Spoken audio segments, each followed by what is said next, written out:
Hi friends, welcome to KK logics and tricks. ఇప్పుడు మనం తెలంగాణ రాష్ట్రంలో 6th క్లాస్ తెలుగు కంటెంట్లో భాగంగా one of the most important topic అయినటువంటి పోతన బాల్యం. సో ఫ్రెండ్స్, ఈ పోతన బాల్యం అనేటటువంటి ఈ టాపిక్ మీద గతంలో మీరు చూసుకున్నట్లయితే టెట్ కానివ్వండి, టీఆర్టీలో కానివ్వండి చాలా బిట్స్ రావడం జరిగింది ఫ్రెండ్స్. ఎందుకు ఈ టాపిక్ మీద ఎక్కువ బిట్స్ ఇస్తున్నాడంటే ఫ్రెండ్స్, డాక్టర్ వానమామలై వరదాచార్యులు అనేటటువంటి ఈ రచయిత తెలంగాణ రాష్ట్రంలో చాలా ఫేమస్ కవి ఫ్రెండ్స్.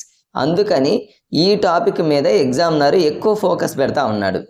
గతంలో మరి పోతన బాల్యం అనేటటువంటి ఈ టాపిక్ మీద ఎలాంటి బిట్స్ అడిగాడు, మరి మనం వాటిని ఏ విధంగా లాజిక్గా గుర్తుపెట్టుకోవాలి, జస్ట్ ఫ్రెండ్స్ ఒక 5-6 నిమిషాల్లోనే చాలా లాజిక్గా ట్రిక్స్ను ఉపయోగించి ఫటాఫట్ మనం నేర్చేసుకుందాం ఫ్రెండ్స్.